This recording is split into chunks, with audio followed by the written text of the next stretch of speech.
There we go. Fantasy and analytics in the time of dinosaurs. It may sound like a little bit of hyperbole, but when it came to baseball intelligence in 40, 50 years ago, it really was like the Mesozoic era. I mean, we hadn't yet reached a point where the first humans used prehistoric tools. We just hadn't. Now, why is this important? I think we take for granted today the massive, massive amount of information and intelligence we have at our disposal.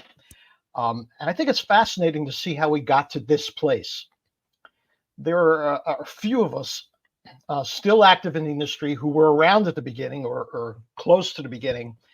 And I guess maybe you might be interested in some of our origin stories. So I'll talk about some of that here. Anyway, I wrote this book called Fantasy Expert. That will be coming out in a few weeks. It's a historical memoir about the first generation of baseball analysts and fantasy experts who rose out of the primordial sludge, if you will.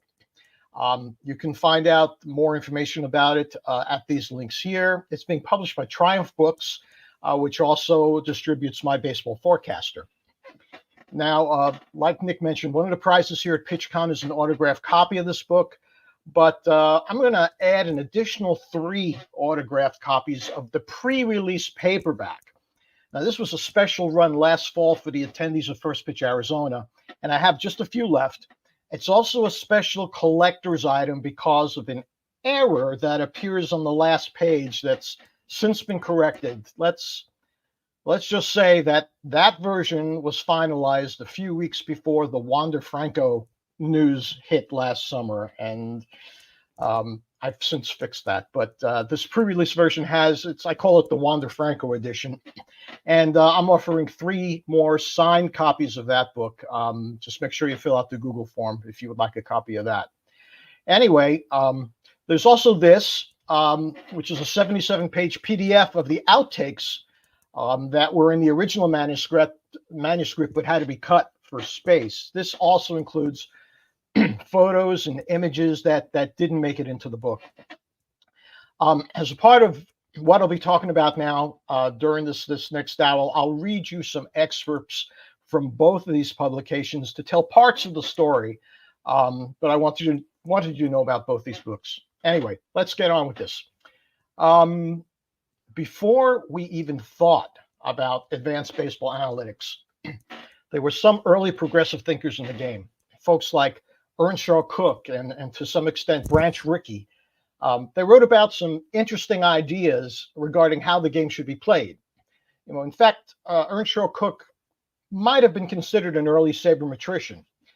However, his findings in percentage baseball back in 1964 were hit or miss. He correctly proved that the sacrifice bunt was inefficient, but at the same time, he completely dismissed the idea that player handedness even mattered at all.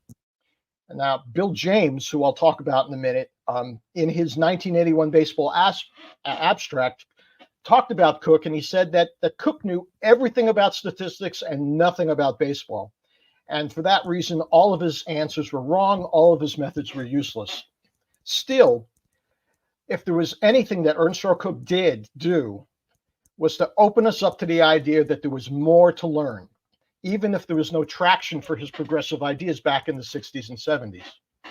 Now, I grew up during this period, and for me and everyone I knew, there was one set of statistics that was the be-all and end-all for player evaluation. We didn't need to know anything other than this.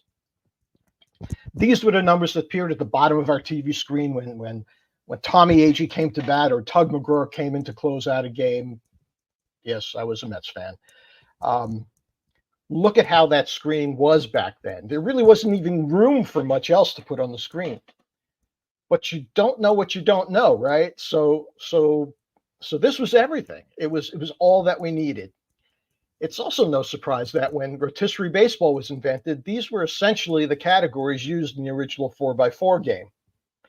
I remember in one of my early fantasy leagues, I got into an argument with one of my buddies over Giants outfielder Jeffrey Leonard. It was 1985, And Leonard had just come off a season where he had 302 with like 21 home runs.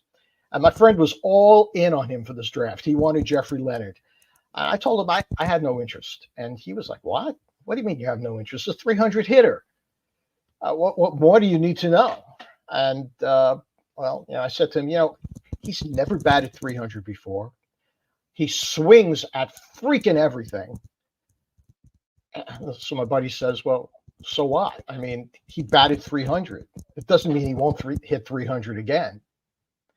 And I think back and I think at that time, I guess it was true. He was right. All we had was batting averages to look at. I didn't have any objective proof. I had no stats, not even like contact rate or anything like that. I mean, it was there for the taking, but nobody did that sort of stuff. I had no research to support my argument at all.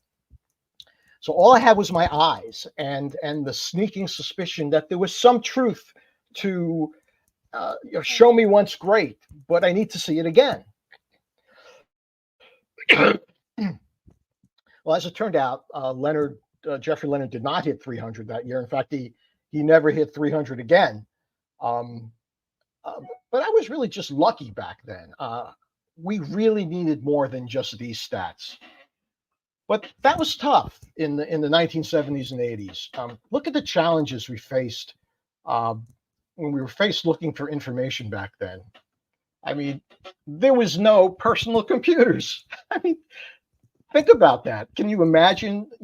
We weren't carrying around our laptops. We didn't have smartphones. There was nothing. There was no internet. Late box scores. If as a Met fan, if I wanted to, and the Mets were playing out in LA and I wanted to see how they did against the Dodgers, I'd have to wait like 2 days to see the box score. The only place you could get to see the total stats, all the player stats published, was in the Sporting News. And that came out like a week after the games actually ended. Nobody did player projections. Real-time stats, really, forget that.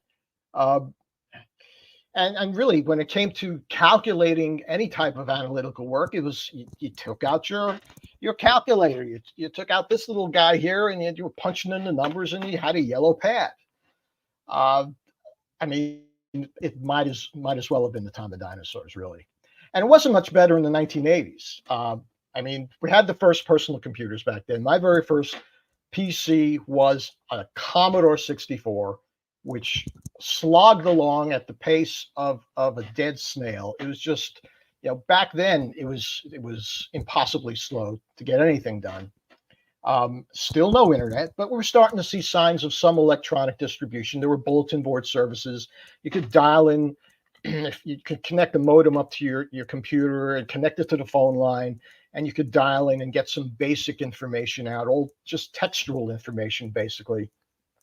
But, if you're using your phone line, if you wanted to call out for pizza or call your friend, you couldn't do that because you're tying it up doing this stuff on your computer. Still, the late box scores was in the newspapers. It took a while to get out there. USA Today was starting to publish stats every week on Tuesdays on the American League and Wednesdays the National League. And we're starting to see the first player projections near the end of the decade. But, I'll talk about the start of rotisserie in a minute. Rotisserie started in 1980. It was almost a decade before we started seeing player projections. So we were playing the game in those early days without any player projections at all. Real-time stats were still a ways away. It's where we're starting to move ahead. It was a very slow process. Let's talk about Bill James, because that's really where everything kind of starts here. He faced these same challenges back then. Many of you have probably read his origin story. I go into it a little bit in the book. Basically back in 1977, he was 27 years old. He was a third shift boiler attendant in Lawrence, Kansas, in a food packing plant. He'd spend 5 minutes an hour making sure the furnaces didn't blow up and 55 minutes working on baseball numbers. And this was his first effort. Here, the 1977 Baseball Abstract, featuring 18 categories of statistical information you just can't find anywhere else. This thing here took 3 years to write. It was 68 pages of hand-typed, photocopied one-sided sheets. There were 3 staples down the left margin. Bill placed a 1-inch classified ad in the Sporting News and sold 75 copies. You got to start somewhere. Now, this table of contents here included a laundry list of statistics you could easily find online today. But in this pre-internet Mesozoic era, James had to compile them manually from box scores and probably from shale deposits, maybe. Anyway, there were things here like hitting records by month, pitcher run support, pitcher home run tendencies, team age analysis, range factors, base stealing percentage leaders, stolen bases allowed, even umpire statistics. Understand this. Nobody in the public had access to this data back then. Nobody. The abstract was published for 12 years, during which time Bill became known for introducing some mind-bending statistical revelations, such as runs created, major league equivalencies, the Pythagorean winning percentage. But as much as he's remembered for these formulas, he'd insist that they were not the point of his work. In fact, in this 1982 abstract, he wrote this. People say that baseball is 75% pitching. People say that good pitching will stop good hitting. People say that ball players' prime is 28 to 32. Well, we need a way to figure out whether or not those things people say are true. So really, Bill James is all about finding answers to questions. As an example, it was common knowledge back in the 70s that attendance at Anaheim Stadium spiked whenever Nolan Ryan pitched at home. Angels broadcasters would talk about it all the time. Bill wondered if that was true, so he went out and he found all the newspaper box scores from Angels home games. He went box score by box score, manually compiling the attendance stats from all 81 games. He added up the attendance in Ryan's starts and the attendance in all the other games, and you can guess what he found. There was virtually no difference in attendance between games started by Nolan Ryan and games started by other pitchers. But as much as Bill tried to get the word out, nobody in the media, certainly nobody in MLB, wanted to hear it, especially coming from someone who was essentially a nobody. So don't let a good story get in the way of facts, right? There was, however, a small group of avid baseball fans who did want to hear it. They did want to hear stuff like this. And this small group became the Society for American Baseball Research, SABR, from which the term sabermetrics was born. Again, none of these stats are available to the public, but there was one other place where the stats did exist. There was one, only one, official source for baseball stats, the Elias Sports Bureau. Elias was an authoritarian organization that locked MLB's official statistics in a lead vault. Under owner Seymour Seawoff, they controlled the statistics market in the 1970s and 80s, offering access to their precious numbers at a cost equivalent to one's firstborn male child, basically. So Bill James proposed the creation of a network of volunteers that collect this play-by-play data and distribute it for free, and he called it Project Scoresheet. That organization was able to recreate 7 seasons worth of stats so that Bill had easier access to this data that he needed for his other books. Now, Seymour Seawoff did not take this challenge lightly. Although he claimed he was in no way influenced by Bill's work, Elias then published its own book, The Elias Baseball Analyst, beginning in 1985. It was filled with many of their guarded statistics that they kept away from the public for years. Standard metrics like runners on base versus bases empty, home versus road, grass versus turf, lefties versus righties. Bill James had already been compiling many of these for years. So there was an immediate animosity between Bill James and Elias. But while Bill was writing important analyses, Elias was conducting, I guess, what you would consider more questionable research. That very first edition of the Elias Baseball Analyst contained just one research study, and it was called Clutch Hitters, They Do Exist. So much wrong there.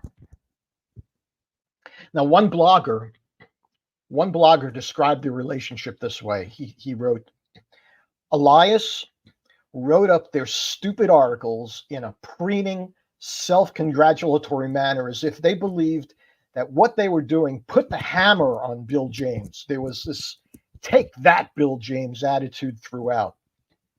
Now, Bill was equally blunt. He said that Elias ripped off his methods and his research so closely that many passages fell just short of plagiarism. Seymour Seawoff, who's here in this picture, he said, get this, he said, there isn't a shred of truth in anything he says. I don't have any malicious feelings toward him. I don't know him. I never met him. We are the custodian of the statistics, and our reputation speaks for itself. Custodian of the statistics. Wow. Just wow. Imagine somebody claiming that today. For the record, if I'm ever granted the power to be the custodian of just one statistic, I'd choose 755 home runs. Yeah. Anyway, these were not the only people who were doing baseball analysis books in the 1980s. Pete Palmer and John Thorne's A Hidden Game of Baseball, Craig Wright and Tom House's Diamond Appraised. These are also on the bookshelves a little later. Their works may not have been as well known as Bill James abstracts, but the research they were doing was no less important. Pete Palmer created the linear weight system for measuring skill, which was a prime forerunner of many methods we use today. Craig Wright wrote about catcher ERAs, first person to do that. And he also did a landmark study on how heavy pitcher workloads were destroying young arms. And that alone had a huge effect on how minor league organizations were handling their young pitchers. So important work. But even here, Bill James had a presence. If you can see there on those book covers, Bill contributed. He had the cover quote on The Hidden Game, and he also wrote the foreword to Diamond Appraised. But Bill James was pretty much everywhere back then. You really couldn't get away from it. But there was something else going on in a parallel universe. So let me shift gears here a little bit and talk about rotisserie baseball. There is an origin story for rotisserie baseball that's written about as well. Daniel Okrent was a publishing consultant and a writer who came up with the idea for this new game on a business flight from Hartford, Connecticut to Austin, Texas, in the fall of 1979. Now that's Dan there on the upper left of that picture. The underlying concept for this game wasn't new. I mean, there were ancient versions of vaguely similar games that, even went back to the 1800s. In the mid-1900s, many people used to run pools to guess who would lead the league in home runs or stolen bases or ERA. I used to do that as a teenager. Bill Gamson's National Baseball Seminar was a prime forerunner of the modern rotisserie format. Basically, the general concept had been around for a while. Now, Dan Okrent presented his idea to a few friends at La Rotisserie Française, a restaurant on the Upper East Side of Manhattan, and they dubbed the game Rotisserie League Baseball. I assume that if they were eating at a burger joint, we today would be playing burger ball, right? Anything was possible. Who knows? Anyway, that group of friends at the French restaurant invited a bunch of others, and the whole group became Rotisserie's founding fathers and one mother. Note that's Valérie Salambier in the bottom left. The first draft, the first Rotisserie League draft, was in the spring of 1980. Now, ESPN, they did a 30 for 30 segment on the beginnings of rotisserie baseball. It was called Silly Little Game. And this was a fun quote from that show from founding father Rob Fleeter. He said, "The first draft was like having sex for the first time. You don't know what you're doing, but you know something is about to happen. And then it happens, and it's like, on some level, this wasn't exactly what I expected, but I'm coming back for more." I'm willing to bet that most of you felt the same way after your first fantasy experience. Oh, probably also after your first time having sex, but I digress. So they created this game, and although it wasn't a completely new concept, most of the founders were involved in the publishing industry, so they were able to help to get the word out. Dan Okrent wrote an article for Inside Sports called "The Year George Foster Wasn't Worth $36." It was the first time the rules of the game were in print. And as a side note, Dan also wrote the article that introduced Bill James to the world. So there was a good deal of cross-pollination going on here.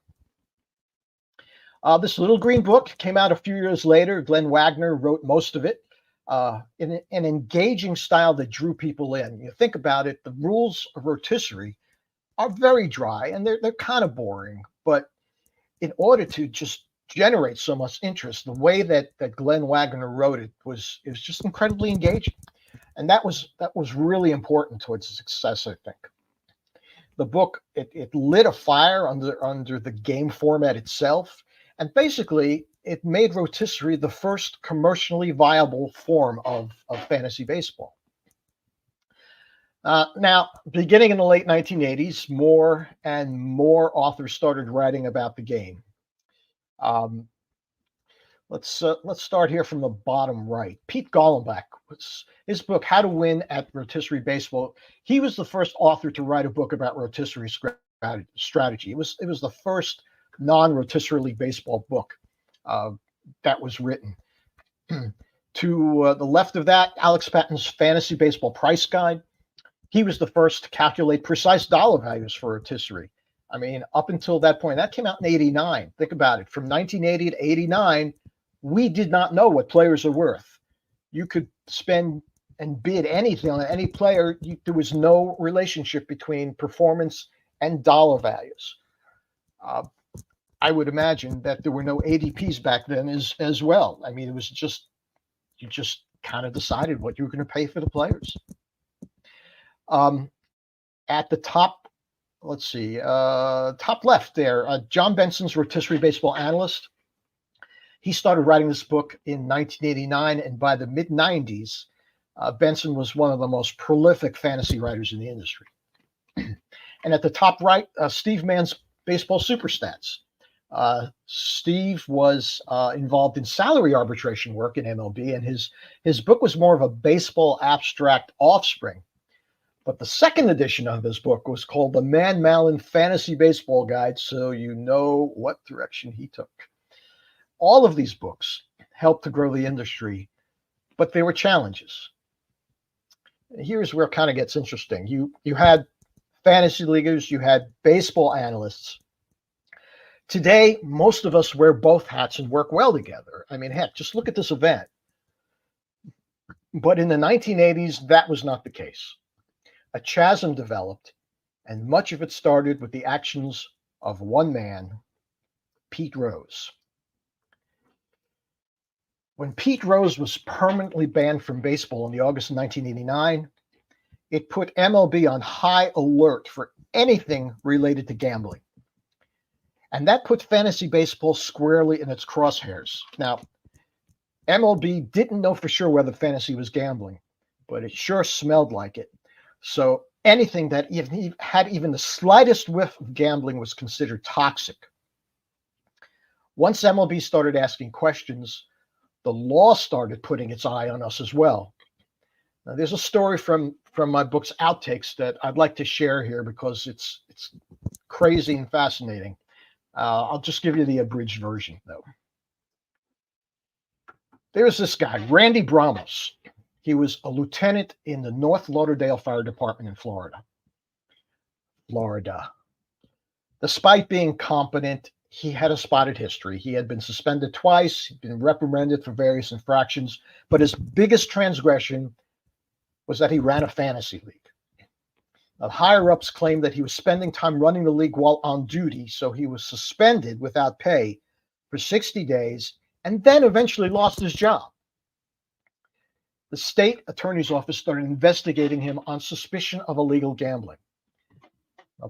Randy Bramos faced 3 official charges. There was a felony for running a gambling operation from a firehouse, a misdemeanor for using city equipment to gamble, and another misdemeanor, just a general misdemeanor charge of gambling. He faced the possibility of 7 years in prison and a large fine.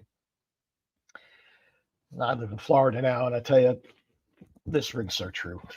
In 1990, Florida was a state in which it was legal to play poker as long as a pot didn't exceed $10 in any single hand.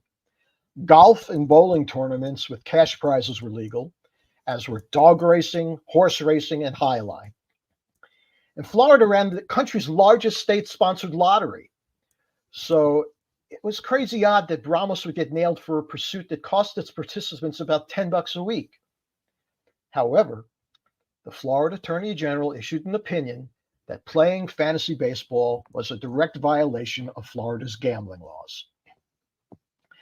Now, the case hinged on a notebook that Bramos used to compile player statistics, league transactions, and fees. He kept that book in his personal duffel bag. One day, when he was out on an emergency call, another firefighter grabbed the book and photocopied portions of it. That's what the state presented as their key evidence at trial. The judge, thankfully, ruled that the evidence was obtained illegally, and given that the book was the core of the case, the state had to drop the charges. Still, it took a full year for Randy Bramos to get his job back. He got $55,000 in back pay, but was demoted from lieutenant to driver engineer. Now, I would say that's the end of the story, but there's a weird final nail in this coffin. 15 years later, Bramos was charged with indecent assault and molestation in a child sex case. Thinking about that, the headline in the Florida papers probably read, "Proof that fantasy baseball is a gateway drug." Just putting it out there. Anyway, Bramos was not the only one who was nailed for illegal gambling that year. Later on that year, 8 fantasy football players faced felony charges for running a league out of an Austin, Texas restaurant. And then the head administrator for the Iowa Racing Commission was suspended for a week for using his office computer to compile fantasy stats. Okay, who here has ever used their office computer to work on their fantasy teams? I know I have. We're all felons, at least in the state of Iowa. So gambling left a stench on the fantasy industry. MLB thought we were toxic, but so did sabermetricians. Serious baseball analysts kept fantasy leaguers at arm's length too. Despite our obvious synergies, there was a friction between the two groups. Why? Because serious analysts were hell-bent on maintaining a positive reputation and credibility in order to make inroads into MLB. So they did all they could to separate themselves from anything that smelled like gambling. It was an unspoken truth, but it was real. Alex Patton, Peter Gollenbach both wrote about it. The animosity could be best summed up with these 2 statements. Sabermetricians viewed fantasy baseball as a bane to intelligent analysis, and fantasy leaguers viewed sabermetricians as pretentious stat snobs. Completely true back then. This was the core of the controversies in the 1980s and 90s, all happening under the black cloud of gambling implications. Now, a lot of this friction was exacerbated by Bill James. I don't want to speak badly about Bill because he's done so much for this industry, and especially now since he suffered a stroke a few weeks ago. Thankfully, he's fine. But he was not a friend of fantasy back then, at least not at the beginning. He was an avid simulation gamer, and a lot of that type of play informed his early work, but rotisserie was beneath him. At its core, Bill wanted his work to be taken seriously. So you had to wonder what he was thinking when Greg Ambrosius, who ran Fantasy Baseball magazine back then, approached him for an interview in 1991. Bill's responses to the fantasy specific questions in the interview really reflected a true lack of appreciation for the hobby. The question was, what is your opinion of fantasy baseball and the obsession with this craze? And Bill said, I think it's just great. Baseball sometimes works very hard to get the fans involved. There's so many things you can't do when you go to a game. You can't get out there and run around and play. You can't even go out and sweep off the plate. But choosing the team you think will do well is something you can do. And then he was asked, what do you like about the fantasy baseball concept? And he said, the involvement of having 24 extra reasons to check the box scores in the morning. There was nothing in these responses about the thrill of competition or the camaraderie or even the intellectual exercise. It was as if he didn't get the true allure of fantasy. Sure, we get to read the box scores, but a real baseball fan would do that anyway. Now, Bill did lend his name to a fantasy game that Stats Incorporated ran in the 1990s. This is an ad for that. Bill James Fantasy Baseball actually was a really good game, but it was not what the mainstream was playing. Even in this ad, he was taking a shot at rotisserie. It says, I want the game to be realistic. I don't want Kenny Lofton to be worth more than Fred McGriff because he steals a lot of bases. I want you to have to develop a real team. I don't want somebody to win by stacking up starting pitchers and leadoff men. Well, he was right. I mean, but he couldn't appreciate rotisserie as its own competition. It didn't have to approximate what happens on a real baseball field perfectly. Rotisserie, I mean, we have Stratomatic for that and all the great simulation games. Now, unfortunately, that attitude permeated throughout the sabermetric community. In fact, in 1990, the Saber newsletter took a poll of their members, and over 70% of them responded by saying they wanted coverage of fantasy games to be decreased or dropped. Now, since I was gratified recently to find out that there is now a gaming committee in Saber, but back then we were not welcome. Fantasy writers were pretty vocal about this rift too. Alex Patton wrote, we know that real sabermetricians don't go near this game. I wouldn't be surprised if they don't go to real baseball games. I'm not sure why, but they seem to scoff at the rotisserie leagues, which they depend on for their livelihoods. It's left to mathematical bumblers like myself to do the important stuff. Alex Patton, after all, was an English professor. But Peter Gollenbach took more direct shots at Bill James. He wrote, how helpful is he? Consider Bill to be one more intelligent guy who knows baseball. Like most intelligent baseball seers, sometimes he will be right, sometimes not. A couple of years ago, he touted that Twins outfielder Mike Stenhouse would hit 50 home runs. Stenhouse didn't make the team. But if James says that a certain left-handed pitcher has talent or that a rookie is going to blossom, I would pay attention. The one caveat is that James is looking at the players in terms of real baseball. You have to translate what he is saying into the world of rotisserie. Now, Gollenbach referenced Bill often in his book, usually when it came to converting minor league performance to major league potential, but every reference seemed to be prefaced with the qualifier, if you believe Bill James. Well, as we got into the 1990s, Bill still didn't get it. He tried to hop on the fantasy bandwagon in 1993 with the Bill James Player Ratings book, but if you read even just the introduction, you'd see an author who was still resisting the mainstream. He wrote, the players are evaluated on a dollar scale. The best player in baseball, Barry Bonds, is worth $100. Everybody else is somewhere between 0 and 100. There's no formula for these dollar values. They represent purely subjective judgments about the players. The values do not imitate any specific game except baseball. There are many shadow games that are based on baseball. It's my assumption that many or most of you play those games and bought this book to help you evaluate the players for your game. Note how he keeps referring to fantasy leaguers in the second person. He never places himself among the members of the fraternity.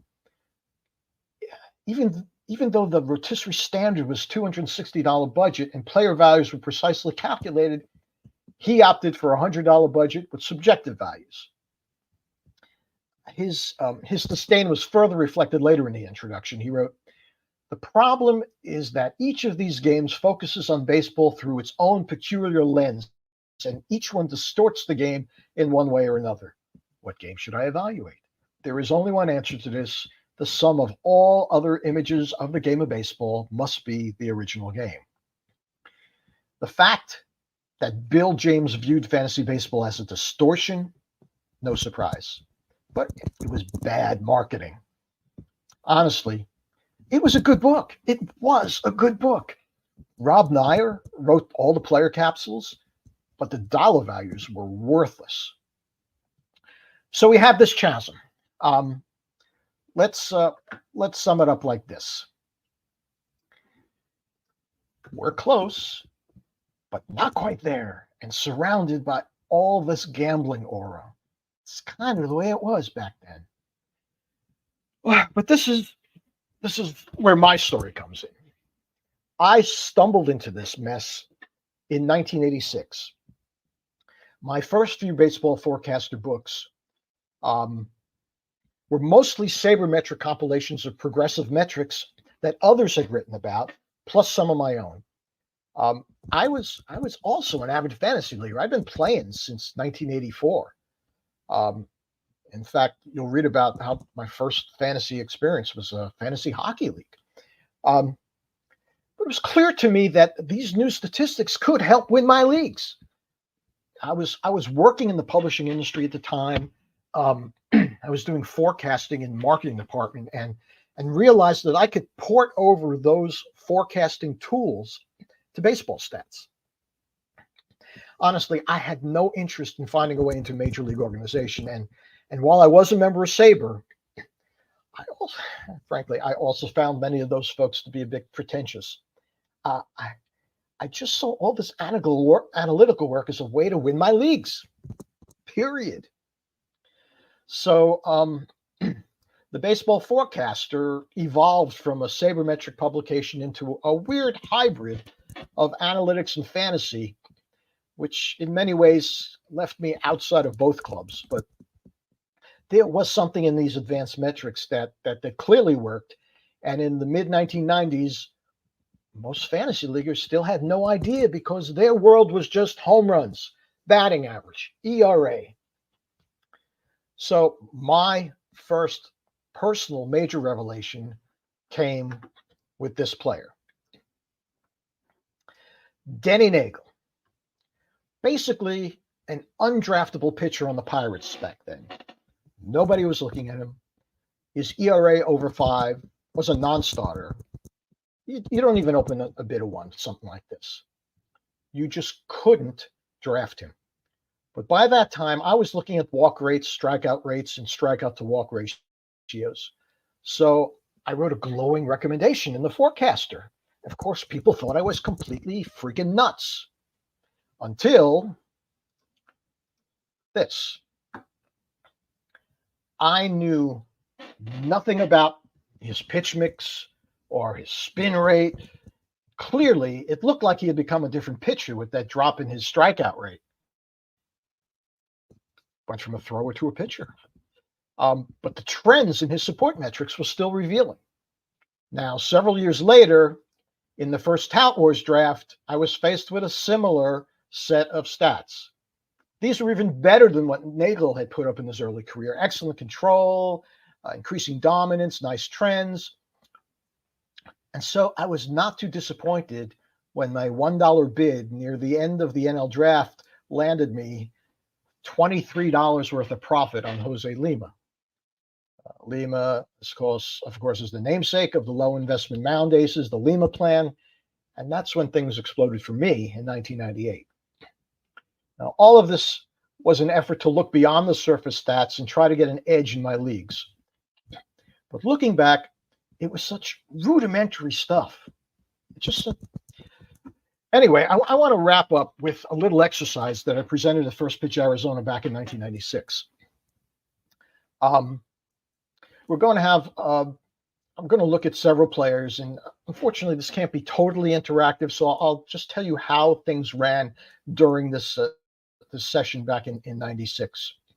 I'm going to introduce you to 4 pitchers: Fred, Bill, Ed, and Will. This is Fred. Fred was a pitcher in the American League who was coming off a year in which he went 16-8 with a 3.24 ERA. Now remember, back then, these stats were the backbone of player evaluation.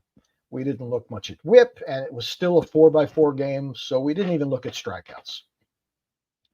Now, what I did in the exercise, we had a little mock draft for Fred's services. We assumed the standard 5x5 rotisserie league. You've got an empty roster, your full $260 budget, and I opened bidding at $1. And then I asked everybody to place their bids. And what typically happened was that after a little bit of hesitation, things started rolling, and Fred would go for about $20. So that was great. So then we moved on to the next pitcher. This is Bill. Another American League pitcher. Bill posted an 11-14 record with a 5.14 ERA. And I did the same thing again. I opened at $1. Now, I suspected that bidding here would be a little bit more sedate, and it was. We had a few tentative bids going in, and Bill ended up at about $8. So we've had these 2 pitchers. We have Fred and we have Bill. Now we're going to look at Ed, but look at him a little bit differently. Another American League pitcher, using some different stats here. He walked 2.3 batters per 9, which was pretty good. He struck out 5.9 batters every 9 innings, which was an okay level at that time. Imagine that. His strikeout to walk ratio was 2.6, and his opposition home run rate was 12%, slightly poorer than average. When I ran this, I told the group that I knew we were used to using one-loss record in ERA, but these new stats measured skills that would ultimately find their way into those traditional metrics. Even now, I'll assume it would be tough to auction off Ed based only on these numbers. So in that exercise, I didn't ask them to do that. We just looked at these numbers, and these defined Ed. But we still had one more pitcher to look at. And here's Will. Also hailed from the American League. Looking at his raw skills metrics, we saw a walk rate of 2.0, strikeout rate of 5.2, strikeout to walk ratio of 2.6, and an opposition home run rate of 13%. Ed and Will were an interesting pair. Looking at these numbers, skills-based metrics, you might conclude that they were 2 pitchers of very similar ability. But here's the thing. Fred and Ed have never been photographed together because Fred and Ed are the same person. Not only that, Bill and Will have never been photographed together. They too are the same person. Traditional measures showed very different results, but the folks in that exercise had paid $20 and $8 for nearly identical sets of skills. Final bombshell. Who were these guys? Yep, these were real players. Fred and Ed was really Baltimore Orioles pitcher David Wells in 1995. Bill and Will, also David Wells in 1996. Today, all this stuff seems so grade school, so elementary. But back then, it was enough to merit a full-page article in USA Today Sports Weekly. A lot has happened in the last 28 years. 1996 was also the year that the internet exploded, and that changed the game completely. I lost Baseball HQ in October of that year, and suddenly information was everywhere and accessible and free. I go through a lot of this go through a lot of this history in the book, as it covers the first 20, 25 years of the fantasy industry, focusing on the writers who helped grow it. And that's all I have on my time. I'm looking at the comments here to see what we got. A lot of nice things to say. Thank you, guys. A lot of nice things here. Some of you have read the early version of Fantasy Expert. Any questions? RIP doing league stats by hand. Yeah, RIP Baseball Weekly. Actually, Sports Weekly is still around. I write about how when they made the change from Baseball Weekly to Sports Weekly, they shortchanged baseball fans. I mean, and a lot of the major media companies did that in the early 2000s as football became so insanely popular. Yeah. Any prizes from my basement? That's a reference to First Pitch Arizona when I was downsizing and bringing a lot of the artifacts from all these photos and images and stuff like that. I had been accumulating for so long, and was one of the reasons I wrote this book. I originally thought it was going to be a scrapbook, but yeah, I give away a lot of these extra things at First Pitch Arizona as prizes back then. What else we got? So yeah, I give away prizes from the basement. Who is the one guy you really like this season that the market is down on? How about the one guy I don't like who the market is up on? Yeah, that's a lot easier. Guys like who came out of nowhere last year, Ellie De La Cruz, Evan Carter, guys like that are just being drafted way too high. Those are a lot easier to pick out. But to be honest, I don't do a lot of this baseball analysis these days. I've been kind of drawing away from it a little bit. So some of these questions are getting a little harder to answer these days.